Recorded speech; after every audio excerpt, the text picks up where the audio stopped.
बिस्मिल्लाहिर्रहमानिर्रहीम।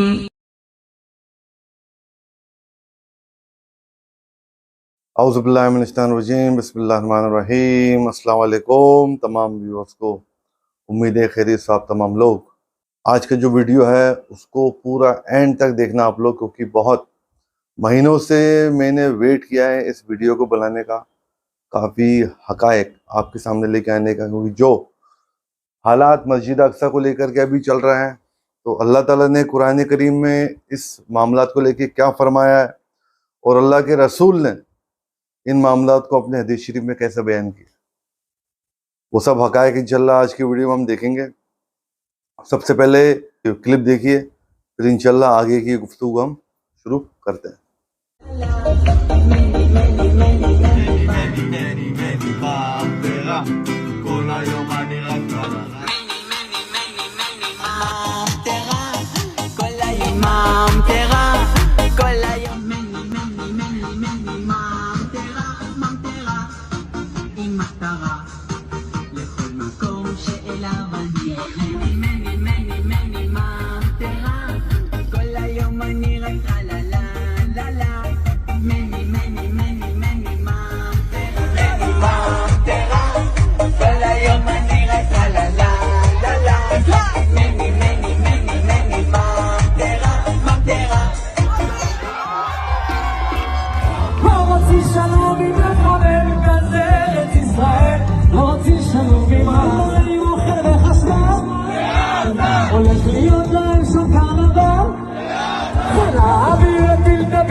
ישראל חי!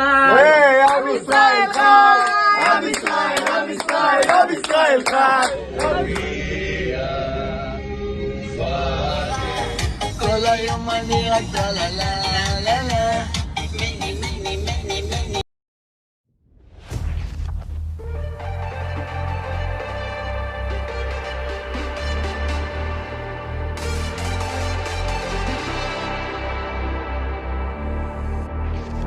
There's been something on my mind and it keeps hurting me. You've been treating me like I have been your enemy. You are something I don't want to have.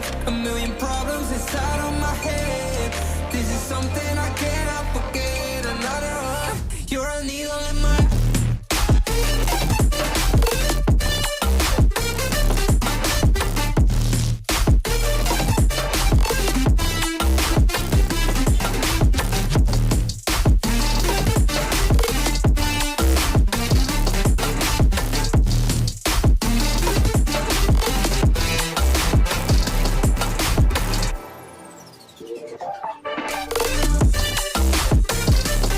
तो काबे की कमाई पर हिलाने वालों तुम खुदा को क्या मुंह दिखाओगे। ये है इजिप्ट, ये है जॉर्डन, ये है सऊदी, ये है लेबनान, ये है सीरिया और ये है इराक और ये है तुर्की। इतने सारे मुस्लिम देशों में ये है पिद्दा सा इजराइल, जिसने केमिकल बमबारी करने से लेकर हर जुल्म गाजा पर बर्पा कर दिया। और अब इजराइल ने धमकी दिया है कि 24 घंटे के अंदर गाजा छोड़कर चले जाओ। यानी इजराइल का मतलब है कि फलस्तीनी इजिप्ट चले जाएं ताकि वो गाजा पर भी कब्जा कर सके। और मैं पूछता हूँ, ओ तुर्की के तैयब अर्दोगान, तुम तो मुसलमानों के मसीहा थे। इन बुज़दिलों ने ओआईसी सिर्फ फलस्तीन की हिफाजत के लिए बनाया था, लेकिन अफसोस आज इन सबके हाथ और मुंह अमेरिकी डॉलर ने बंद कर दिए। वो काबे की कमाई पर हिलाने वालों तुम खुदा को क्या मुंह दिखाओगे। जिस ईरान के शिया को गलत समझते थे, वही आज कुद्स की हिफाजत के लिए लेबनान के हिजबुल्लाह की मदद कर रहे हैं। और हिजबुल्लाह भी एक शिया ग्रुप है, फलस्तीन के लिए दुआ जरूर करें।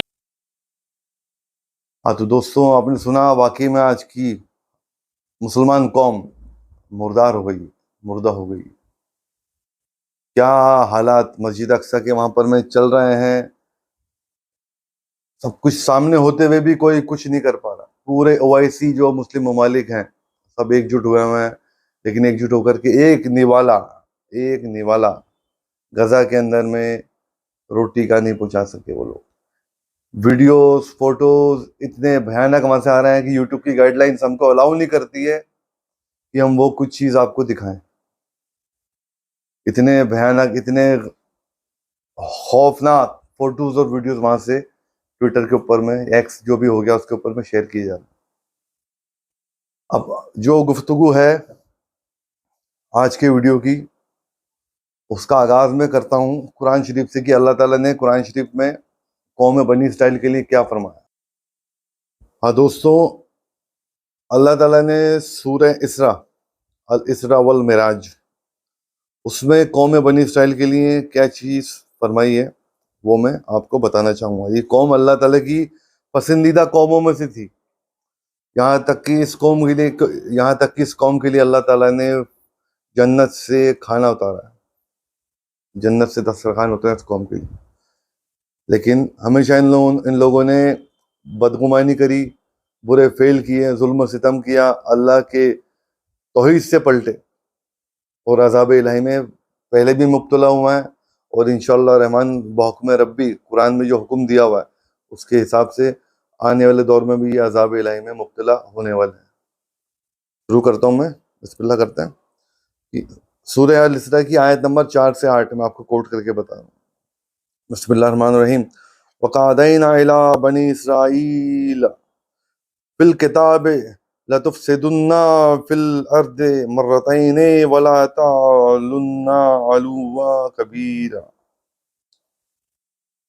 कि हमने बनी इसराइल कौम को किताब के थ्रू वो मैसेज दिया कि तुम लोग करप्शन पैदा करोगे जमीन पे, अर्थ पे 2 मरतबा, और बहुत ही वाहियात हरकतें, माने जुल्म और सितम की इंतहा तुम लोग करो। ये अल्लाह ताला का फरमान है। दूसरी आयत 5वीं में, फैज़ा जावद औलाहुमा बअसना अलैकुम इबादल्लना औली बासी शदीदिन फजासू खिलालद्दियार वकाना वादम वाफूला। तो जो अल्लाह ताला ने वादा किया था, तो उसका जो पहला प्रॉमिस था, पहला वादा जो था, वो जब पूरा होने का वक्त आया तो अल्लाह ताला ने अपनी आर्मी, अपने बंदों की आर्मी को, मिलिट्री को, बहुत बड़ी आर्मी को वहां भेजा उनके घरों में, और जो वादा किया था अल्लाह ताला ने वो पूरा किया। छठी उसमें क्या फरमाता अल्लाह ताला, ये भी सुनिए आप। सुम्मा रदद लकौमुल करता अलैहिम व अमददनाकुम बिमम वालिम व बैनीना वजअलनाकुम अक्सरा नफीरा। फिर हमने तुमको उनके ऊपर में दोबारा जीत दिलाई और तुमको दौलत से, औलाद से और मैन पावर से मजबूत किया। ये अल्लाह ताला ने उनसे बोला। अब दूसरी बार, ये वक्त आगे इंशाल्लाह क्या मामला है मैं इंशाल्लाह कोट करके आपको पूरा मुकम्मल तौर पे बताऊंगा। 7वीं आयत में अल्लाह ताला फरमाता है, इन अहसनतुम ले अनफुसिकुम व इन अस्तुम फलाहा फैज़ा जा वअदुल आखिरति लियसउ वजूहकुम वलियदखुलुल मस्जिद कमा दखलूहु अव्वला मर्रतिन लियतब्बिरू मा आलू ततबीरा।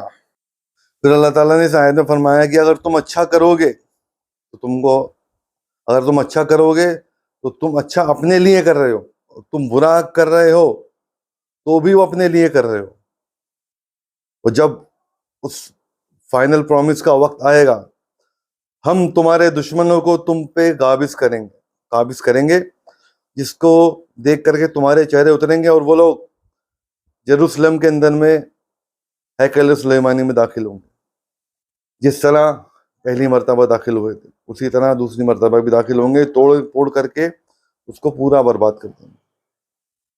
फिर अगली आयत में अल्लाह ताला फरमा रहा है, 8वीं आयत में, असा रब्बुकुम अय्यरजअकुम व इन उत्तम उदना वजअलना जहन्नमा लिल काफिरीना हसीरा। फिर अल्लाह ताला ने फरमाया कि ये मुमकिन है कि तुम तौबा करोगे और तुम्हारा रब तुम पर रहम करेगा, लेकिन अगर तुम गुनाहों की तरफ वापस से जाओगे तो हम भी सजा तुमको देंगे। ये अल्लाह ताला ने कुरान में फरमाया कि अल्लाह ताला भी सजा की तरह वापस आएगा तुमको देने के लिए। और हमने जहन्नम बनाई है कुफ्फारों के लिए, जहां पर मैं जो भी अल्लाह ताला ने फरमाया है कि जो भी कुफ्फार हैं अल्लाह ताला के मुनकिर, उनके लिए अल्लाह ताला ने जहन्नम बनाई। ये कुरान शरीफ के मामलात थे जो मैंने आपको बताया, थोड़ा तफसील से इंशाल्लाह इसको बताता हूँ, और हदीस शरीफ में क्या जिक्र है वो भी इंशाल्लाह मैं आपको बताऊंगा। वीडियो पूरा देखिएगा। हाँ तो दोस्तों, जैसा मैंने कुरान शरीफ से आपको बताया कि अल्लाह ताला ने कुरान शरीफ में जिक्र किया है इस चीज़ का कि बनी इसराइल कौम जो अहले यहूद हैं, असल में यहूद बनी इसराइल के 12 कबीले थे। पूरी तारीख में थोड़ी आपको बता दूँ, 3000 साल की इनकी तारीख है इस कौम की, और मूसा अलैहिस्सलाम के दौर से कौम चली। तो 12 कबीले थे, और 12 कबीलों में से जो हमले हुए, जो दूसरी बार हमला हुआ, पहली बार हमला हुआ, उस वक्त इनके कबीले बढ़ गए। उनमें से एक कबीला यहूदा, जो कि औलाद यहूदा में से हैं, जो बनी इसराइल के एक गुजरे बंदे, कबीले के सरदार यहूदा, उनकी औलाद में से जो है उनको यहूदी कहा जाता है। 12 कबीलों में से एक कबीला बोलते हैं कि जो पठान कम्युनिटी है वो बनी इसराइल कौम ही है, उन्होंने इस्लाम कबूल कर लिया था बाद में के अंदर में। काफ़ी इसकी रिवायतें आती हैं जो पठान कम्युनिटी को लेकर। उसके बाद मैं जिक्र करूँगा कि अल्लाह ताला ने बनी इसराइल कौम को बहुत कुछ नवाजा, लेकिन ये लोग हमेशा फितना फसाद के ऊपर में रहे। और अभी आने वाला वक्त क्या है? क्या हम वर्ल्ड वॉर 3 की तरफ जा रहे हैं? क्या क़यामत की निशानियां पूरी हो रही हैं पे दर पे? जो जिस तरह अल्लाह के रसूल ने फरमाया था कि ऐसे निशानियां जाहिर होंगी जिस तरह से तस्बीह के दाने टूटने के बाद, तस्बीह टूटने के बाद तस्बीह में से गिरने लगते हैं, एक के बाद एक के बाद एक के बाद एक करके। तो अभी जो माहौल चल रहा है उसका मैं हदीस में क्या जिक्र है वो भी इंशाल्लाह आपको बताता हूँ। कुरान शरीफ के मैंने आपको बनी इसराइल कौम के बारे में कुछ बताया है। तो दूसरी मरतबा जब टेम्पल तबाह हुआ था रोमन एम्पायर के थ्रू, पहली मरतबा भी हुआ था, दूसरी मरतबा भी हुआ, अभी ये तीसरा टेम्पल बनाने की फिराक में है ये लोग, इसीलिए मस्जिद अक्सा को इन्होंने घेर रखा है। दूसरी मरतबा जब ये टेम्पल हैकल सुलेमानी तबाह हुआ था, उसके बाद खाली एक दीवारी बची जहाँ पर मैं आज के दौर के जो भी यहूदी हैं वो जा करके अपना सर टेकते हैं और अपनी जो भी इबादत है वहाँ पर में करते हैं। असल में तमाम यहूदी इस तरह नस्ल कुशी पसंद लोग नहीं हैं जिस तरह की नस्ल कुशी अभी गजा के अंदर में, वेस्ट बैंक में, फिलिस्तीन की सरजमीन के ऊपर में हुई। ये लोग असल में ज़ायनिस्ट लोग हैं। इनकी तारीख जो है तकरीबन 100-150 साल पहले चालू हुई है, जब वर्ल्ड वॉर 1-2 शुरू हुआ, उससे पहले क्या हालात हुए। तो दूसरी मरतबा जब टेम्पल तबाह हुआ तो ये लोग बढ़ गए थे, इधर उधर भाग गए थे। तो वहाँ उस वक्त अल्लाह ताला ने अपना पहला वादा पूरा किया जो अल्लाह ने कुरान में फरमाया है कि अब तुमको अल्लाह ताला ने बहुत कुछ नवाजा, तुमने जुल्म सितम किए, गुनाहों की तरफ तुम लोग वापस से गए, तो अल्लाह ताला ने रोमन एम्पायर को इनके ऊपर में काबिज किया। रोमन एम्पायर ने आके हैकल सुलेमानी को, जो टेम्पल था, उसको पूरी तरह तबाह किया, खाली एक दीवार उसकी बची। अब आगे में जो क़यामत की निशानियां हैं और हदीस शरीफ में इसका क्या जिक्र है वो कुछ तफसीलात आपको बताता हूँ कि हदीस शरीफ में बेशक अल्लाह के रसूल सल्लल्लाहु अलैहि वसल्लम ने फरमाया है क़यामत जब तक काबिज ना होगी, जब तक मेरी नस्ल में से, मेरी अहले बैत में से मेहंदी ना निकलेंगे, उनका नाम मेरे नाम मोहम्मद के ऊपर में होगा और वालिद का नाम भी उनके नाम के ऊपर में होगा, और वो भी यतीम होंगे, उन्होंने भी बकरियां चराई होंगी जिस तरह अल्लाह के रसूल ने बचपने में बकरियां चराई। काफ़ी फिजिकल निशानियां भी हैं कि आँख के नीचे काला तिल होगा, चौड़ी पेशानी होगी, आपकी नाक उभरी हुई होगी।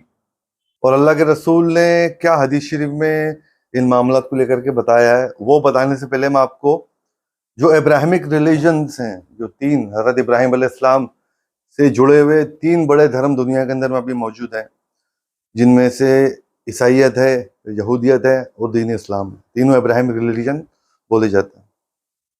उन रिलीजन्स में ये तस्करा है इस चीज़ का क्या है वो इंशाल्लाह मैं आपको बताता हूँ। पहले अहले यहूद का नज़रिया मैं आपके सामने रखता हूँ कि तौरात में उनके लिए क्या क्या लिखा हुआ, उनके जो रब्बाई हैं, उनके जो स्कॉलर्स हैं, वो किस तरह से ये अपने मसीहा का वेट कर रहे हैं। उनके हिसाब से मसीहा वो है जो उनकी हुकूमत पूरी दुनिया पे कायम करेगा, पूरी दुनिया में अमन करेगा। वो हज़रत ईसा अलैहिस्सलाम का वेट कर रहा है। उनके कहने के मुताबिक वो हज़रत ईसा अलैहिस्सलाम हैं जो कि दोबारा दुनिया में आएंगे उनके बीच, और वो उनका वेट कर रहे हैं। और जो अमेरिका वेस्टर्न कंट्रीज को उन्होंने इन्फ्लुएंस कर रखा है, उसका डजल का जो डिसेप्शन का माहौल है, जो बोलोगे आप डज्जाली माहौल, डज्जाली नेटवर्क जिसको आजकल बोला जाता है कि वर्ल्ड ऑफ डिसेप्शन, झूठ का माहौल, चारों तरफ झूठ ही झूठ फैला हुआ। मूवीज में क्या है? झूठ है, झूठी फिल्में दिखा के, झूठी स्टोरी दिखा करके लोगों को उलझा रखा। और भी कई चीजें दुनिया के अंदर में मौजूद है, झूठ का बोलबाला है कि अल्लाह के रसूल ने फरमाया कि ये वक्त आने से पहले झूठों को सरदार बनाया जाएगा और अमानतदारों को, नेक लोगों को हिकारत की निगाह से देखा जाएगा। वो वक्त अभी चल रहा है। मूवीज में झूठ है, चारों तरफ डजल का माहौल फैला हुआ है। कब वो आकर के ऐलान नबूवत कर देगा, आपको होश भी नहीं रहेगा। उसकी ताकत अल्लाह ताला ने इतनी उसको बख्शी। अहले यहूद का नजरिया ये है दज्जाल का।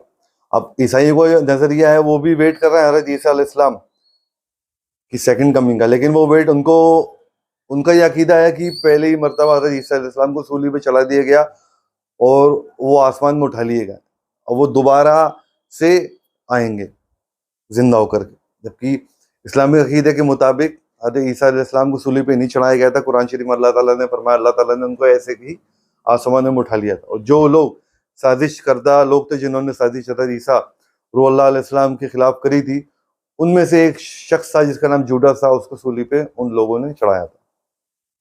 वो लोग भी हज़रत ईसा का वेट कर रहे हैं। और दज्जाल का जो इन्फ्लुएंस है, दज्जाल का जो कॉन्सेप्ट है, उनमें भी है। एंटी क्राइस्ट के नाम से वो लोग उसको बोलते हैं। अब आते हैं अहले इस्लाम के ऊपर में कि अल्लाह के रसूल ने सल्लल्लाहु अलैहि वसल्लम ने क्या हमको फरमाया। हुजूर पाक सल्लल्लाहु अलैहि वसल्लम की हदीस शरीफ कई जगह वाज़े तौर पे ये सही हदीसें हैं। अभी मैं कोट करूंगा तो वीडियो लंबी बनेगी, इसलिए मैं धीरे से कोट करके आपको बता रहा हूँ। नॉर्मली हदीस नंबर कोट करूंगा तो वीडियो काफ़ी लंबी हो जाएगी। सारी हदीसें सही है। में से अल्लाह के रसूल ने फरमाया है कि ये क़यामत का वक्त जब करीब आएगा तो 3 शख्सियत साथ में आएंगी, हज़रत इमाम मेहदी, दज्जाल और हज़रत ईसा अलैहिस्सलाम। ठीक है ना, ये चीज़ आप ध्यान रखें। और दज्जाल के आने से पहले जिस तरह का झूठ का माहौल बना हुआ है दुनिया में, काफ़ी दज्जालों का हवा रिवायत है। कई रिवायतों में है कि 33-32 दज्जाल आएंगे, कई रिवायतों में है कि 72 दज्जाल आएंगे। दज्जाल उसको बोलता है कि जो झूठी नबूवत का, झूठी खुदाई का दावा करे। और आज इंटरनेट की दुनिया है, आप लोग देख सकते हो चारों तरफ की कहाँ पर में कौन झूठी नबूवत का, झूठी खुदाई का दावा कर रहा है। आखिरी दज्जाल जो आएगा वो उसको अल्लाह ताला ने बहुत ताकत दे रखी होगी। क्या क्या वो मामलात करेगा, मुर्दों को जिंदा करना, जहाँ मर्जी होगी बारिश कराएगा, और भी कई चीज़ें। और 3 साल कहत का हुक्म है कि उसके आने से पहले 3 साल बहुत भारी कहत दुनिया में पड़ेगा। और अभी जो माहौल चल रहा है कि अगर हम वर्ल्ड वॉर 3 की तरफ जाते हैं तो क्या मालूम कहत वाकई में दुनिया में आ जाए। क्योंकि अल्लाह के रसूल की हदीस ये भी है कि अदन की खाड़ी, यानी अदन की खाड़ी जो यहाँ पर में यमन ने अभी पूरा मुआवजा करके रोक रखा है, जहाँ पर वो अटैक कर रहा है इसराइल की शिप्स को और उसके सपोर्टिंग जो भी कंट्रीज हैं उनकी शिप्स को।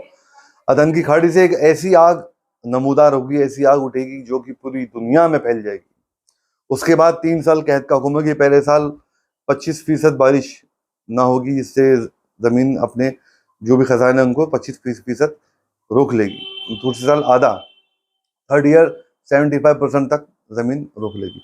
तो क्या न्यूक्लियर अटैक, अगर न्यूक्लियर हमला होता है दुनिया में, जो तमाम देश एक दूसरे के ऊपर में न्यूक्लियर हमला अगर कर देते हैं वर्ल्ड वॉर 3 के अंदर में, तो जो रेडिएशन उससे पैदा होगा आसमान में जाकर के, जो रेडिएशन जमीन पे गिरेगा, तो सब्जियां तो उगेंगी लेकिन आप खा नहीं सकते।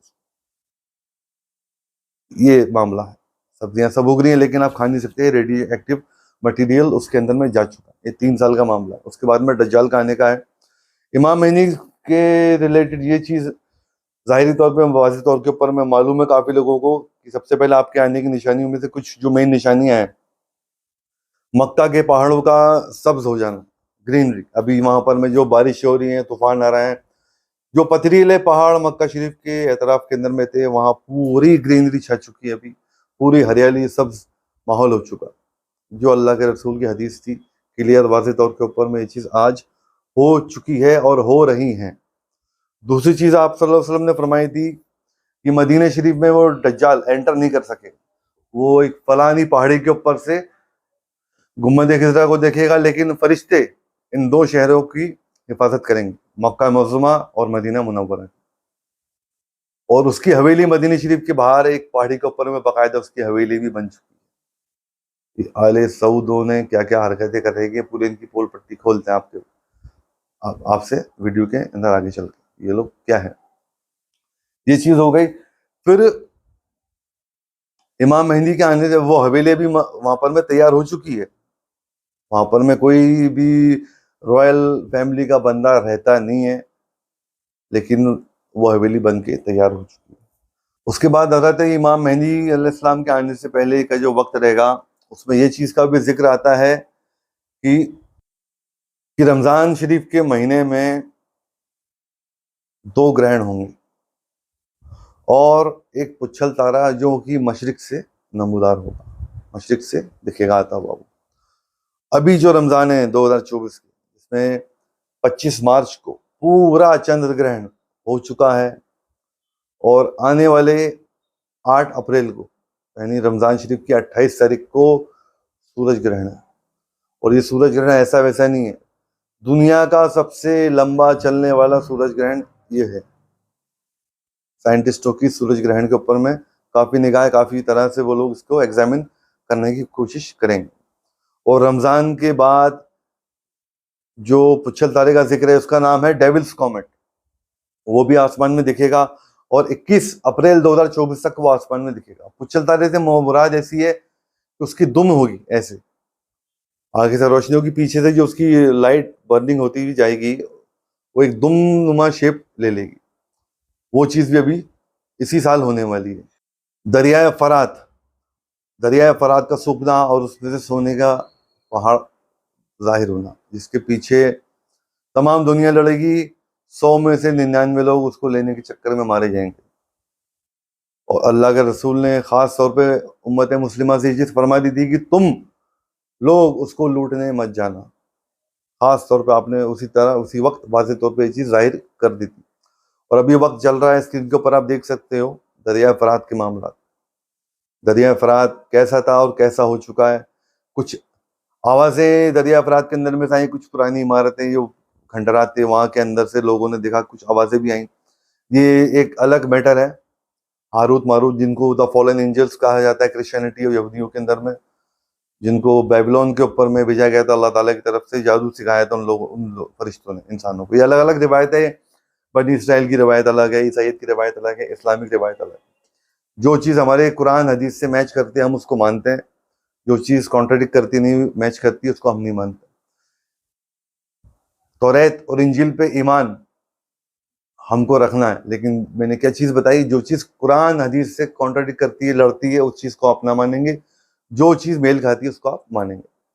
फिर तीसरी चीज़ सुफियानी की लश्कर का वहाँ से निकलना। उससे पहले तो हज़रत मेहंदी अलैहिस्सलाम को ढूंढने, जब माहौल चारों तरफ दुनिया के अंदर में इतना ख़राब हो जाएगा कि चारों तरफ मौत, कहद, दुनिया भर की मुसीबतें आलम इस्लाम के ऊपर में टूटेंगी, उस वक्त 7 उलमा, 7 सूफी, 7 बुजुर्ग, 7 औलिया हज़रत इमाम मेहंदी को तलाशते निकलेंगे, दुनिया के अलग अलग इलाकों से निकलेंगे और उनमें से किसी का भी कांटेक्ट आपस में एक दूसरे से ना होगा। और वो सातों उस साल हज करने जाएंगे और हज के ऊपर में इमाम मेहंदी को ढूंढने जाएंगे। तो हज़रत इमाम मेहंदी मदीना शरीफ से निकल करके मक्का शरीफ में आ जाएंगे, क्योंकि वहाँ पर में ये भी हदीस शरीफ में जिक्र है कि आले सऊद के अंदर में, मतलब जो भी खलीफा रहेगा उस वक्त, अब ये से आले सऊद के लोग खलीफा हैं, जो भी खलीफा रहेगा, सोने का इतना बड़ा खजाना उन लोगों को मिलेगा कि उसकी खलीफा की 3 औलादें आपस में लड़ेंगी, खूना रेजी होगी उनकी आपस में। वो माहौल भी अभी चल रहा है। वहाँ पर में सोने के पहाड़ मिले मक्का शरीफ के अंदर में, अभी उसको लेकर के आपसी इख्तलाफ आले सऊद में चल रहा है, जो बादशाह थे वहाँ पर में।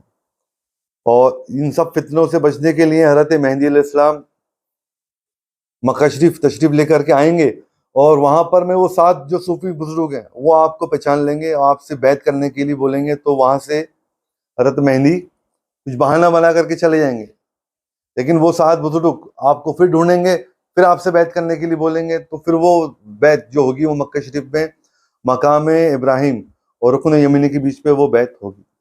और हुजूर की हदीस है कि उस बैत को पूरी दुनिया देखेगी, कि पूरी दुनिया उस वक्त काबे में मौजूद होगी वो बैत जब होगी। अब 1400 साल पहले और आज के दौर में टेक्नोलॉजी ने कितना एडवांसमेंट किया, और अल्लाह के रसूल का इल्म गैब का मामला देखिए कि आपने पहले फरमा दिया। अब किस तरह से देखेगी दुनिया?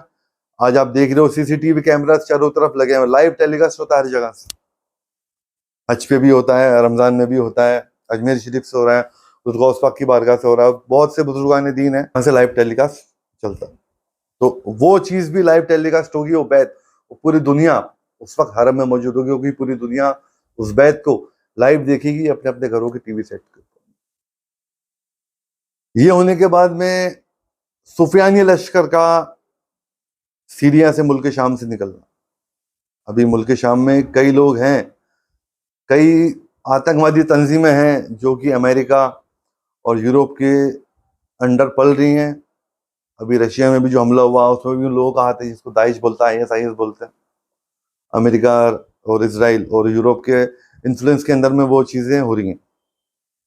उन्हीं में से एक शख्स, सूफियानी शख्स, इस बैत होने के बाद में अपना लश्कर लेके हजरत मेहंदी से जंग करने के लिए निकलेगा, और यही वो निशानी है, मेन निशानी की वो आप ही हजरत इमाम मेहंदी हैं।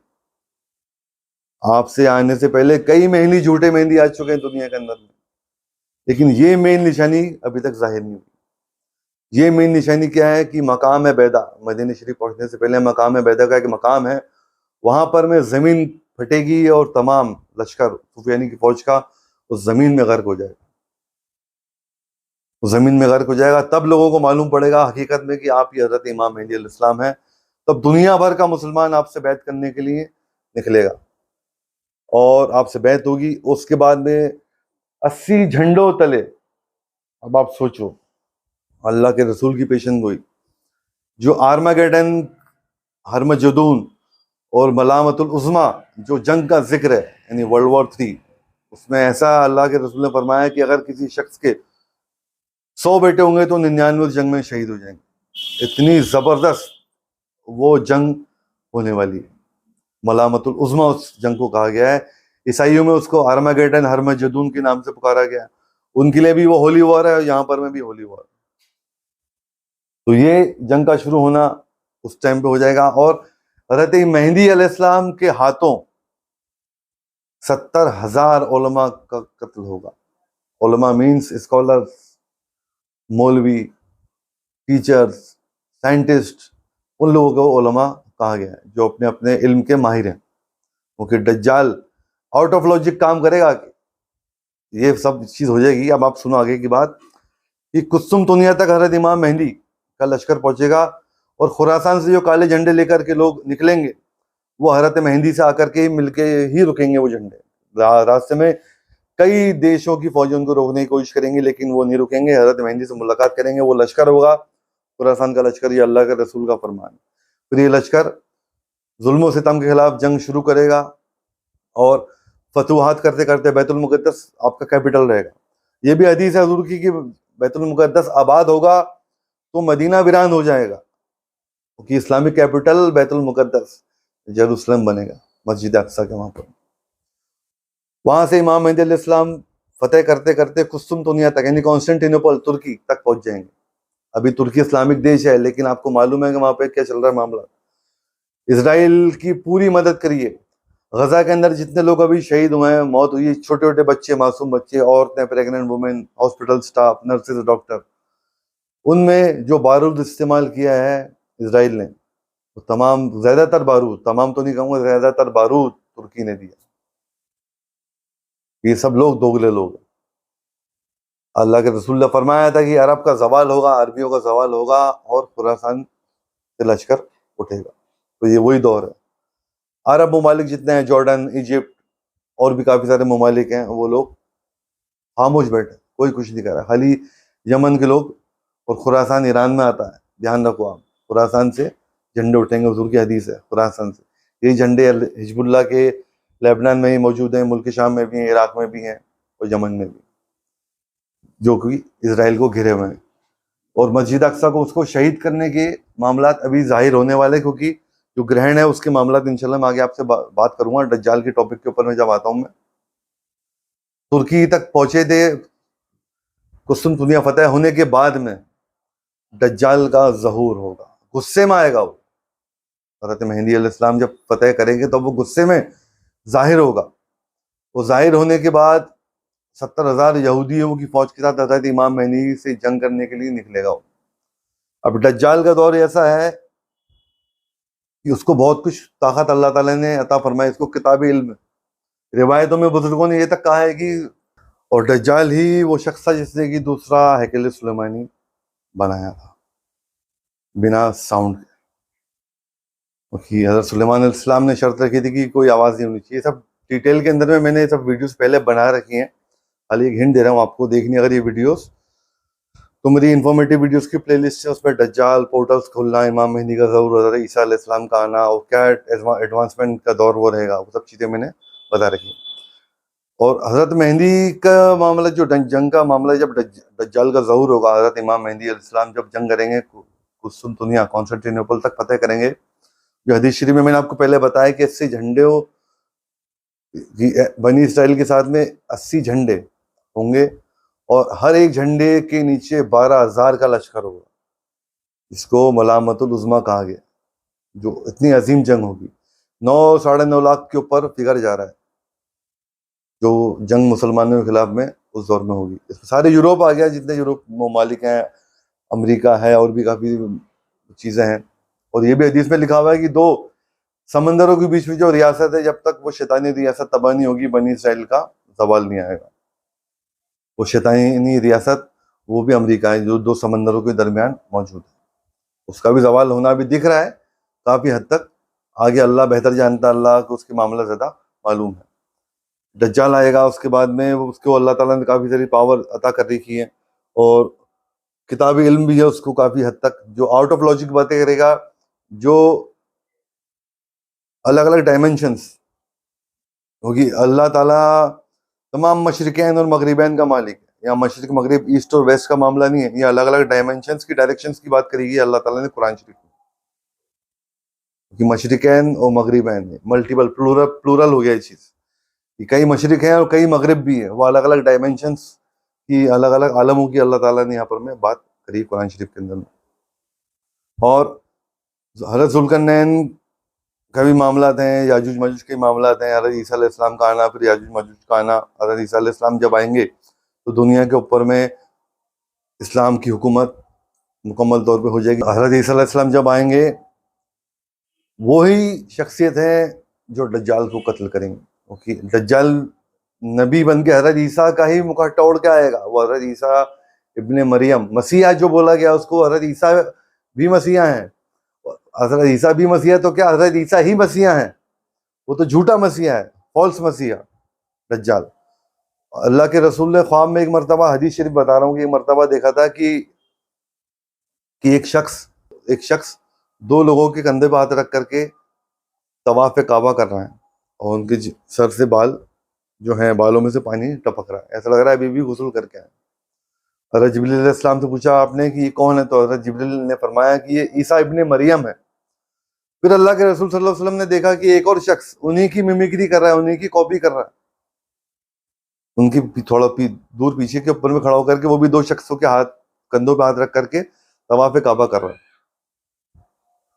उसके बारे में पूछा तो हज़रत जिब्रील ने फरमाया कि ये मसीह दज्जाल, ये वो है झूठा मसीह। तो ये हदीस शरीफ से चीज़ साबित है कि हज़रत ईसा बन के वो आएगा और आउट ऑफ लॉजिक काम करेगा। इंसान जो साइंस है, इंसान की साइंस हमारे को मौजूद है, 5 सेंसेस के ऊपर में जो चीज़ हम देख सकते हैं उसको ही इंसान सही मानता है। सुनना, देखना, चखना, सूंघना और टच करना, ये 5 सेंसेस इंसान के अंदर में मौजूद है। वो ऐसे काम करेगा दज्जाल जो आउट ऑफ लॉजिक होंगे, जो आपकी साइंस आप समझ ही नहीं पाओगे, वो आपके लिए मिरेकल है। लेकिन किसी और डायमेंशन, किसी और आलम में वो बड़ी बात नहीं है। वो किसी और आलम की, किसी और डायमेंशन की रियलिटी को यहाँ पर में इम्प्लीमेंट करेगा इस दुनिया में। जैसे किसी और आलम में 7 दुनिया है, 7 आसमान है, 7 ज़मीन है, वहाँ पे क्या मामला था हमको कुछ नहीं मालूम। पहले आसमान में हमारी दुनिया है, यह अर्द है, ऊपर के क्या मामला था हमको नहीं मालूम। कुरान शरीफ में इसका कुछ जिक्र किया गया है, और हज़रत अब्दुल्ला इब्ने अब्बास रज़ी अल्लाह ताला अन्हु आपके हदीस से ये चीज़ वाज़ेह तौर पे मालूम है हम लोगों को। और वहाँ के मामला को वो इस दुनिया में इम्प्लीमेंट करेगा। वहाँ पे क्या मालूम, उड़ना नॉर्मल बात हो, वो यहाँ के उड़ देगा। वहाँ पर मैं कुछ और ऐसी चीज़ करना जो वहाँ के लिए नॉर्मल हो लेकिन यहाँ के लिए एकदम अजीब व गरीब बात है। जैसे सपोज एग्जाम्पल के तौर पे सब्जी उगाना, बारिश कराना, वहाँ की एडवांसमेंट, वहाँ की टेक्नोलॉजी क्या है हमें नहीं मालूम। ये चीज़ें होंगी। और ये भी चीज़ हदीस शरीफ में वाज़ेह तौर पे है कि इंसानों के माँ बाप को वो जिंदा कर देगा। आज के दौर में हम जिस साइंस एडवांसमेंट के दौर में हैं, वहाँ पर में डीएनए अगर किसी को मिल गया किसी शख्स का, तो वो हूबहू उसकी क्लोनिंग करने में सक्षम हो चुके हैं। बच्चे क्लोन कर चुके हैं आज की साइंस, जानवर भी क्लोन कर चुकी है। आगे आगे देखते रहिए, एडवांसमेंट होता रहेगा और वो लोग क्या क्या क्लोनिंग कर सके। तो क्या मालूम दज्जाल क्लोनिंग करके अपने जो भी शख्स हैं जो उनसे मिलने आएंगे, उनके माँ बाप को उनसे मिलाएगा, या शयातीन के थ्रू उसको मिलाएगा, या अल्लाह वल्लाहुल आलम, अल्लाह बेहतर जानता है। क्लोनिंग भी हो सकती है, शयातीन उसके थ्रू मिमिक्री करके उनकी शक्ल ले करके उनको बहकाएं। उसी दौर में एक शख्स का जिक्र है कि वो दज्जाल के सामने आएगा और झूठा मसीहा उसको फरमाएगा, बोलेंगे कि तू झूठा है। दज्जाल बोलेगा कि मैं ही खुदा हूं, और उन शख्स के जिस्म के 2 टुकड़े कर देगा, और 2 टुकड़े करने के बाद वापस से उनको जोड़ भी देगा। क्या साइंस एडवांसमेंट उस दौर में रहेगी, आप खुद सोचो। जोड़ भी देगा, बोलेगा कि अब तो मानते हो तुम मेरे को कि मैं ही तुम्हारा खुदा हूं, तुमको मार के जिंदा कर दिया मैंने। तो वो शख्स फरमाएगा कि अब तो मेरे को पक्का यकीन हो गया कि तू ही दज्जाल है, तू ही झूठा मसीहा है। रिवायतों में आता है कि वो शख्स हजरत खिज़र अलैहिस्सलाम होंगे, हो सकता है, अल्लाह बेहतर जानता है। उसके बाद ये दज्जाल के मामला रहेंगे, हजरत मेहदी अलैहिस्सलाम के मामला रहेंगे, जंग चलती रहेगी। बैतुल मुक़द्दस में दज्जाल 70,000 यहूदियों की फौज को लेकर के जाएगा जेरूसलम में इमाम मेहदी से जंग करने। उसी दौरान मुल्क शाम में वो मस्जिद का एक जिक्र है कि उसकी मीनार के ऊपर में हजरत ईसा इब्ने मरियम 2 फरिश्तों के साथ में तशरीफ लेकर के आएंगे, ज़हूर होगा उनका वहाँ पर। वहाँ से जब आप आएंगे तो इमाम मेहदी अलैहिस्सलाम नमाज की तैयारी के अंदर में होंगे, आप इमामत के लिए खड़े होंगे। आप देखेंगे हजरत ईसा अलैहिस्सलाम आए हैं, तो आप मुसल्ले से पीछे हटेंगे कि आप नमाज पढ़ाएं, और हजरत ईसा इब्ने मरियम फरमाएंगे कि नहीं, इस उम्मत को उसका इमाम ही नमाज पढ़ाएगा। मैं उम्मत मोहम्मदी बन के आया हूँ, मैं कोई नबी बन के नहीं आया हूँ, मैं कलमा पढ़ करके उम्मत मोहम्मदी बन के आया हूँ, तो मैं आपके पीछे ही नमाज अदा करूँगा। हजरत ईसा अलैहिस्सलाम हजरत इमाम मेहदी की क़यादत में नमाज अदा करेंगे, और रिवायतों में नमाज अदा करने के बाद जब बैतुल मुक़द्दस का दरवाज़ा खोला जाएगा तो सामने दज्जाल खड़ा है 70,000 यहूदियों की फौज के साथ। वो जैसी उसकी निगाह हजरत ईसा अलैहिस्सलाम के ऊपर में पड़ेगी, वो फौरन वहाँ से भागेगा, क्योंकि रिवायतों में ये चीज़ वाज़ेह तौर पर ज़ाहिर है कि हजरत ईसा अलैहिस्सलाम को देखते ही वो ऐसे पिघलना शुरू हो जाएगा जैसे पानी के अंदर में नमक, भागेगा। अब वो पोर्टल्स का जो कॉन्सेप्ट है उसमें पोर्टल्स के थ्रू इधर उधर भागेगा। पोर्टल्स तो उनके लिए वो हैं जो आम आदमी है। अब दज्जाल पोर्टल का इस्तेमाल करेगा उन शख्सियत के खिलाफ जो कि मास्टर है खुद पोर्टल्स में ट्रैवल करने की। हज़रत ईसा अलैहिस्सलाम अल्लाह के नबी, अल्लाह के रसूल, खुद मास्टर होते हैं पोर्टल्स के थ्रू ट्रैवल करने के। इदरीस अलैहिस्सलाम को देख लो, हज़रत ख्वाजा हज़रत खिज़र अलैहिस्सलाम को देख लो, हुजूर अलैहिस्सलाम को देख लो, खुद ईसा इब्ने मरियम अलैहिस्सलाम आपकी शख्सियत को देख लो। तो हज़रत ईसा अलैहिस्सलाम उसको मकाम लूत, जो आज के दौर में इसराइल के अंदर में एक मिलिट्री बेस है, एक एयर मिलिट्री बेस है, वहाँ पर में आप आकर उसको कत्ल करेंगे, और वो उसके गधे की सवारी करेगा दज्जाल। यहाँ पे अल्लाह के रसूल ने वाज़ेह तौर पे गधा बताया गया कि वो गधा होगा। जिस तरह हज़रत सालेह अलैहिस्सलाम की ऊँटनी का जिक्र कुरान में, इस तरह यहाँ जिक्र गधे का है। यहाँ कुछ लोगों ने मिसकंसेप्शन किया, मिस इंटरप्रिटेशन किया कि गधे की तरह उसे कान होंगे, वो कोई प्लेन होगा, फलाना होगा, ढिमकाना होगा। ऐसा कुछ नहीं भाई, वो गधा बोला अल्लाह के रसूल ने तो गधा ही होगा, अलग डायमेंशन, अलग आलम का गधा होगा वो। जिस तरह हज़रत सालेह अलैहिस्सलाम की ऊँटनी कुरान शरीफ में जिक्र है, उन लोगों ने रसूल अलैहिस्सलाम से फरमाइश करी थी कि ऐसी ऐसी ऊँटनी होनी चाहिए, उसके इतने कूब होने चाहिए, 3-4 कूब होने चाहिए, इतने पैर होने चाहिए, इतना लीटर दूध देनी चाहिए, इस कलर की होनी चाहिए, इतनी हाइट होनी चाहिए। मतलब ऐसी उन लोगों ने फरमाइश रखी थी रसूल अलैहिस्सलाम से कि वो ऊँटनी बनना पॉसिबल ही नहीं, आउट ऑफ कॉन्टेक्स्ट। लेकिन अल्लाह ने अपनी कुदरत से उस ऊँटनी को बनाया और चट्टान चीर के वो ऊँटनी बाहर आई, उसका बच्चा भी था। उसको फिर उन लोगों ने मना करने के बावजूद उस कौम ने, बनी इसराइल कौम, मैंने बताया ना हमेशा नाफरमान खुदा की रही है, उन्होंने कत्ल कर दिया और अल्लाह का अजाब उनके ऊपर में आया। उसी तरह ये गधा भी एक गधा ही रहेगा भाई, जिसकी स्पीड रहेगी बहुत तेज, कान उसके लंबे होंगे, लेकिन एक अलग तरह का गधा ही रहेगा वो, एक अलग मखलूक, अलग आलम की मखलूक। क्योंकि दाबतुल अर्ज भी एक मखलूक है, याजूज माजूज भी एक मखलूक है जो जमीन के ऊपर मांगे। दाबतुल अर्ज भी इसी दौरान उसका आने का जिक्र है कि वो दुनिया में आकर के लोगों से गुफ्तगू करेगा। अच्छा, हज़रत ईसा इब्ने मरियम जब दज्जाल को कत्ल कर देंगे, उसके बाद पूरी दुनिया में अमन अमान हो जाएगा, ये सब मामला शांत होंगे। उसके बाद में याजूज माजूज का खुरूज है, खुरूज का जिक्र है यहाँ पर में, खुरूज करेंगे। खुरूज बोला जाता है ऊपर से जो चीजें नीचे आती हैं उनको। यहाँ पर में ये मामलात हैं कि हजरत जुल्करनैन ने याजूज माजूज को कहाँ कैद किया है, क्या वो इस दुनिया में है या किसी और दुनिया में। कई लोगों ने इस चीज का मिस इंटरप्रिटेशन किया कि पहाड़ों में साहब कोई दीवार बना दी गई है, ऐसा ऐसा किया गया, कुरान को ही मिस इंटरप्रेट कर दिया, मिस प्रोनाउंसिएशन किया। क्योंकि कुरान में सद्दा या सद्दैन का वर्ड उस पर्टिकुलर आयत के अंदर में आया है, सूरह कहफ के अंदर। सद्दा का मतलब होता है एक रुकावट, एक बैरियर। और पहाड़ का जो अरबी वर्ड है उसको जबल कहा जाता है। अब जबल का जिक्र तो नहीं हुआ यहाँ पहाड़ बनाने का, तो लोगों ने अपने हिसाब से इसको इंटरप्रेट करके पहाड़ों की सूरत बता दी गई। वो एक सद्दा बताया गया, एक रुकावट, एक बैरियर, कि जो कौम के पास में पूरी डिटेल में मैंने पहले बता रखा है, मैं इन शॉर्ट आपको बता रहा हूँ।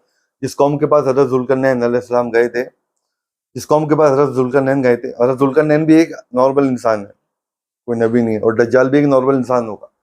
यहाँ पे सोच लो कि इन पोर्टल्स का यूज करना, डायमेंशन का यूज करना नॉर्मल इंसान भी यूज कर सकता है, क्योंकि अल्लाह ने कुरान में ये चीज बताई है, ठीक है ना। तो एक आपने फरमाया था कि मुझको लोहे और तांबे के लाके दो, काफी तादाद के अंदर में, उसको पिघला करके आपने वहां पर में भरा।